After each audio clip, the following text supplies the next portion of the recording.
이번 주가 생각할 하나님의 말씀은 하나님을 사랑해요라는 말씀입니다. 한 주간 우리가 하나님을 사랑하는 한 주간이 되길 바라겠습니다.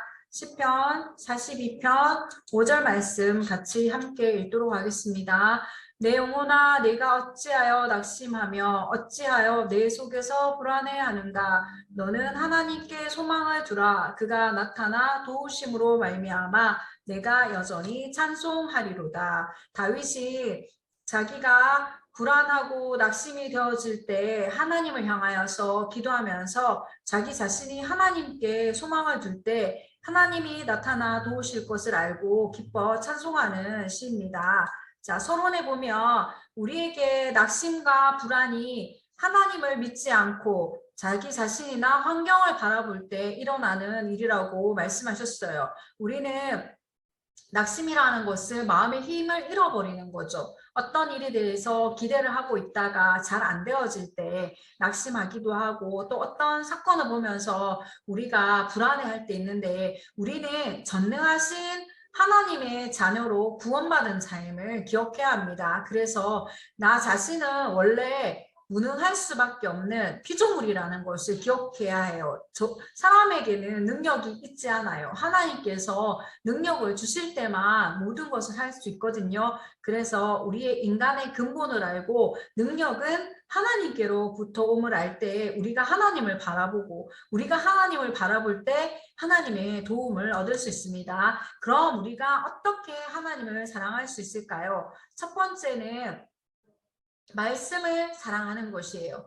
요한복음 1장 14절에는 말씀이 육신이 되어 우리 가운데 거하심에 우리가 그의 영광을 보니 아버지의 독생자의 영광이요 은혜와 진리가 충만하더라고 말씀해 주셨어요. 말씀이 육신이 되어 우리 가운데 거하시는 분이 예수님이에요. 예수님이 육신의 몸을 입고 이 땅에 오셔서 십자가에서 하나님 만나는 길을 열어주시고 피로 모든 죄를 용서해 주시고 사탄 마귀를 이기시고 부활하셨어요. 그 예수님을 우리가 믿을 때 하나님 자녀가 되는 거잖아요. 그래서 말씀이 육신이 되어 오신 그 예수님이 우리 가운데 거하시고 그리고 그 예수님은 은혜와 진리가 충만한 거예요.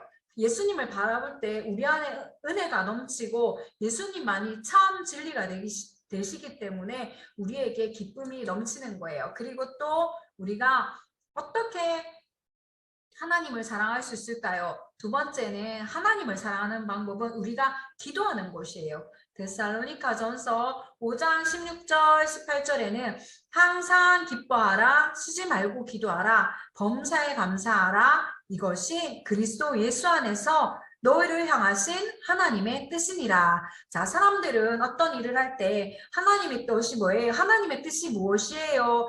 하나님 어떻게 하길 원하세요? 이렇게 질문을 많이 하는데 우리가 어떤 일을 만나든지 항상 기뻐하는 게 하나님의 뜻이고요. 그리고 그 문제와 사건 속에서 쉬지 않고 기도하는 게 하나님의 뜻이에요. 그리고 범사에 모든 일에 감사하라. 내가 봤을 때 안 좋은 일 같은데 그것을 보고 감사할 때 그것이 하나님의 뜻에 순종하는 거예요. 그래서 한 주간 우리가 기뻐하고 쉬지 않고 기도하고 모든 일에 감사하는 하나님의 뜻에 순종하는 기도하는 사람이 되는 것이 하나님을 사랑하는 것이에요. 그리고 세 번째는 찬양하는 것이 하나님을 사랑하는 것입니다. 이사야 43장 21절에는 이 백성은 내가 나를 위하여 지었나니 나를 찬송하게 하려 함이니라. 이 백성 구원받은 하나님 자녀는 하나님께서 하나님을 위하여서 지으신 거예요. 하나님이 우리를 지으신 목적은 하나님이 영광받기 위해서 지으신 건데 하나님께 어떻게 영광을 돌리느냐? 하나님을 바라보고 하나님의 이름을 자랑하는 것이에요. 그래서 우리가 하나님을 찬송할 때 하나님이 우리를 지으신 목적에 합당한 삶을 사는 거예요. 그래서 오늘 우리가 한 주간 하나님을 사랑하기로 했는데 첫 번째는 말씀을 사랑해요. 두 번째는 기도해요. 세 번째는 찬양해요입니다. 이 세 가지를 할 때 우리가 하나님을 사랑하는 것이에요. 그래서 한 주간 결론은요.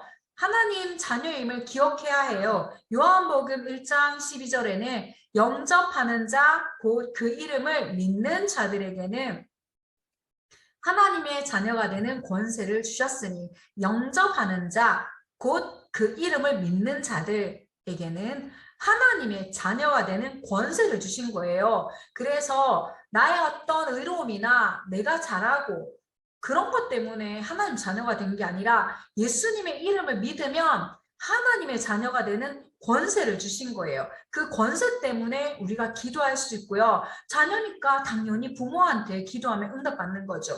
그래서 우리가 기도할 제목은 오직 성령 충만 받도록 기도하는 거예요. 우리 안에 오직 하나님의 영이 충만하면 세상도 이길 수 있고요.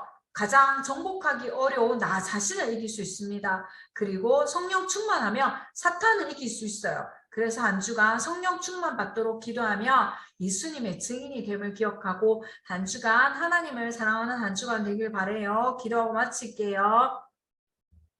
하나님 감사해요. 내 영혼이 불안해하지 않고 낙심하지도 않고 오직 주님을 의지하며 사모하는 한 주간 되어지게 성령 충만 주세요.